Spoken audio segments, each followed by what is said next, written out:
जिंदाबाद अपनी में सो जिंदाबाद जिंदाबाद जिंदाबाद। अमल को सवाल पूछना है। हाँ पूछो ना। Okay Amal, another question for you from my friend मैं किशोर पूछना जगताप। चाहता हूँ कि अगर ये वन स्टेट की बात कर रही है तो अभी इजराइल ने खुद को यहूदी स्टेट करके डिक्लेयर किया है और दूसरी बात उन्होंने अपनी हिब्रू भाषा को जिस तरह से किया, तो वन स्टेट कैसे हो पाएगा? Amal, it's a simple question from Kishore Jagtap. He's saying that the Israelis have created a state which is a Jewish state actually. So what would be a Palestinian state be? Would it be an Islamic state or would it be a secular democratic state? No, I mean, it's you a already democratic answered. state. It's Exactly. one democratic state for all, non-religious state. Right. Everybody is entitled to their holy, Really? holy sites, holy shrines. Everybody is free to practice any religion he wants. Right. No, I mean, it's a civil state. Right. You know, under the law, everybody is equal, and under the law, everybody is free to convict any religion or any political agenda. True. I think, Manur, what you are asking and what Amal is getting at is essentially there is now a shift from a two-state solution which has been at the center of the political debate for the last 2.5 decades, ever since the Oslo Accord was signed in 1993. Actually, it was the... I got that. Yeah. No. The point is now what they're getting at, and it is important for us to understand. There is now a shifting movement within Palestine that this is not working out. The two-state is finished.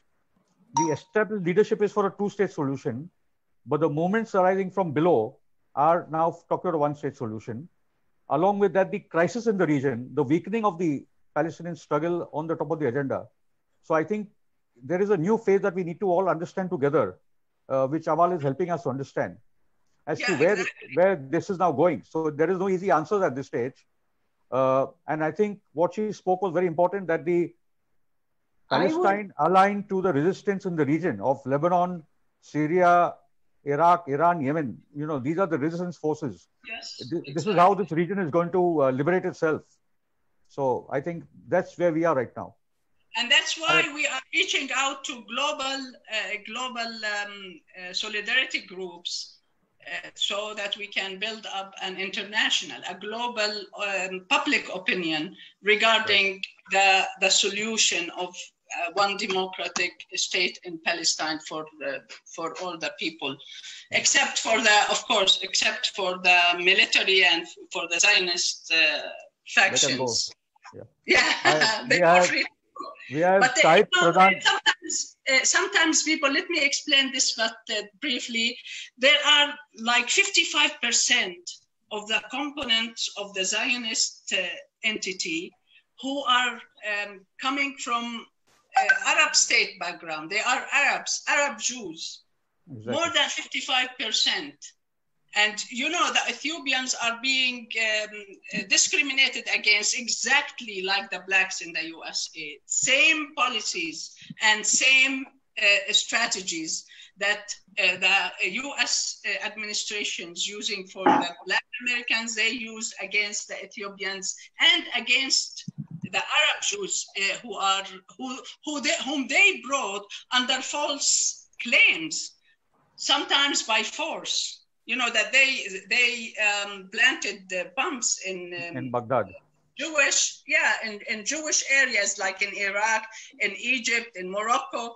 They used force so that they can convince the people to go back, to come back to the promised land.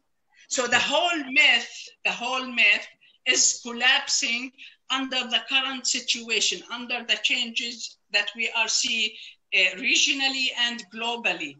They exhausted all their means, everything that they had in their, in their mind for their Jewish state now is not materializing for them. They cannot convince more people, more Jewish people to come from all over the world and settle in Palestine, because it's a boiling area. It's an area at the edge of a war.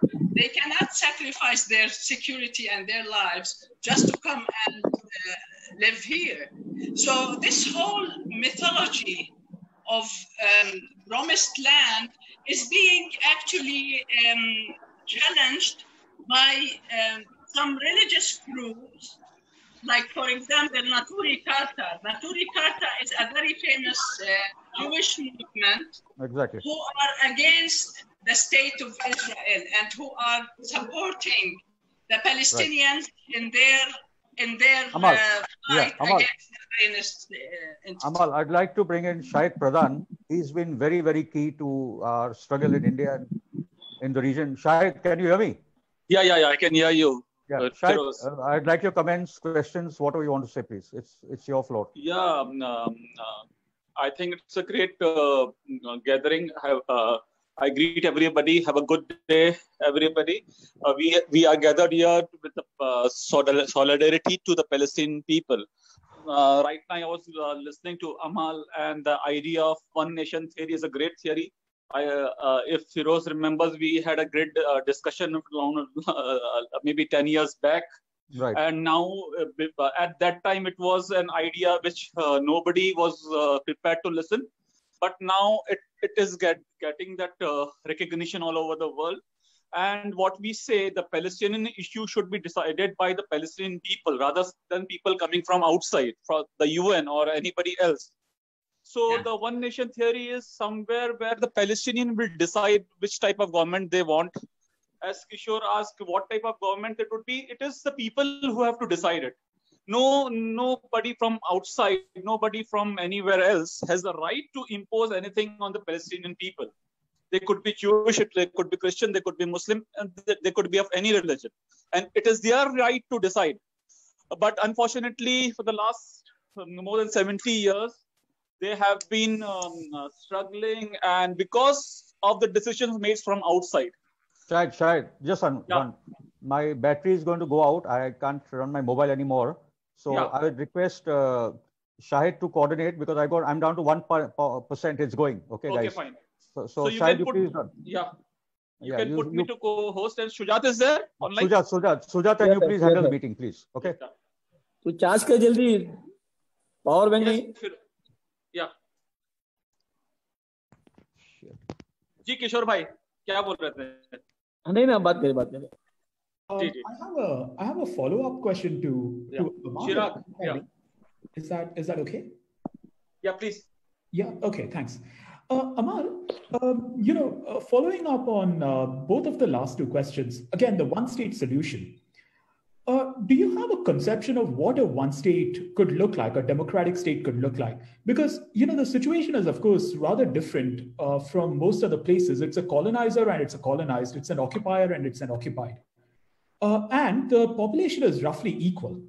There's not a huge, when you take all of historic Palestine, the population of Jews and Arabs is roughly equal, more or less. So this is not even the case of South Africa.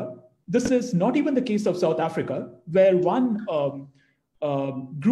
ethnic group is in the majority, vast majority. So it's not even that.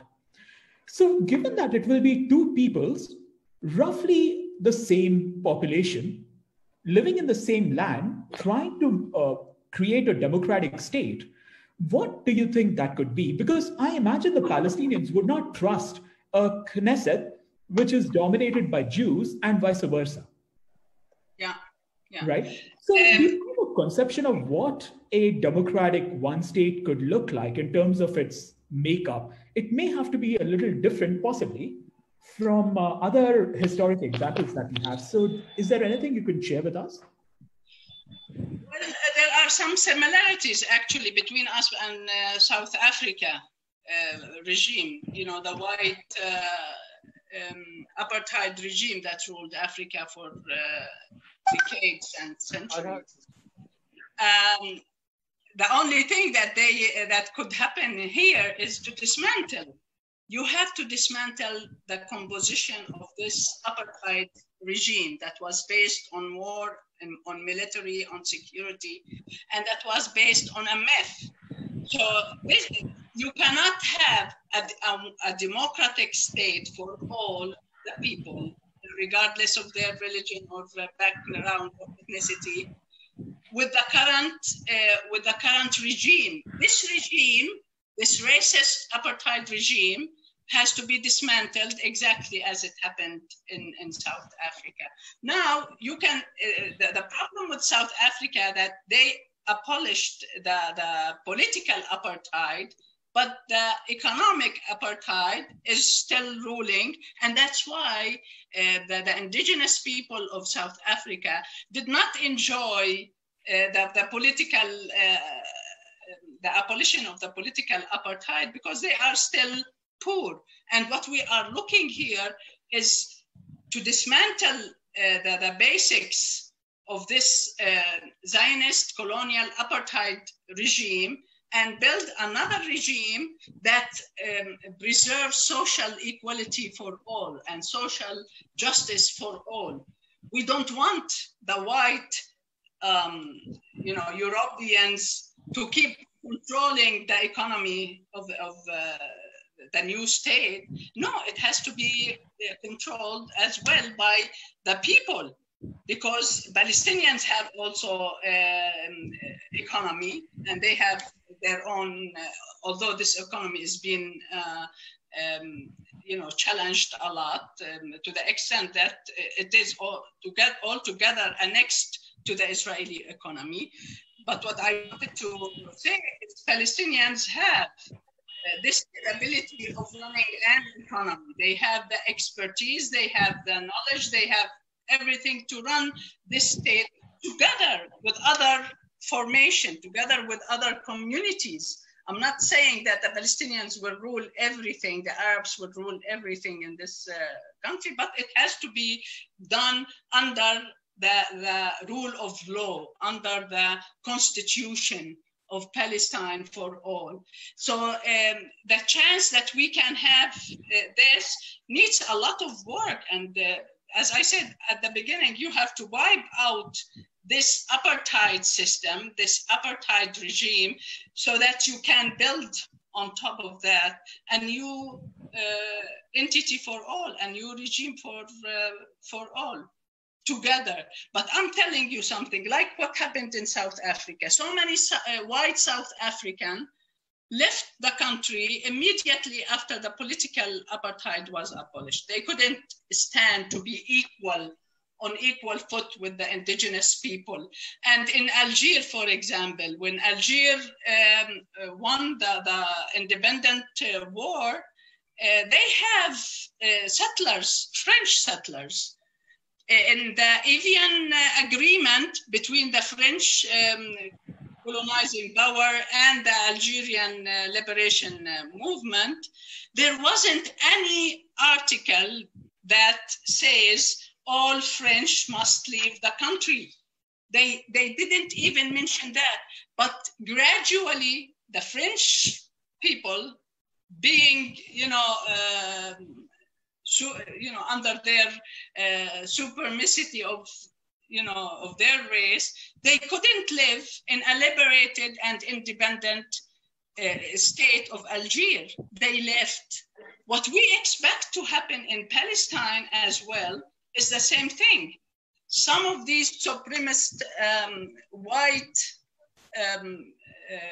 communities, and especially the capitalist one, will not be happy with this solution. If they don't make money here, they will just take their money and leave elsewhere. And remember, most of these people, most of the European settlers who are living here since before 1948 and after, before 67 and after, they are all, majority of them have foreign citizenship because they came from Europe, actually. Russians have their passports and they commute back and forth between here and Russia. A lot of the friends that we have who are with us in our struggle for the one democratic state, actually, they left the country. So many historians, actually, who do not believe in the, or even who call it the invention of the Jewish state, or the invention of the Jewish people, left the country because they couldn't take the apartheid elements in this regime. So it's a long process. I know that it's not something easy that we are enduring right now. It's going to be a long path, but this is a path that will keep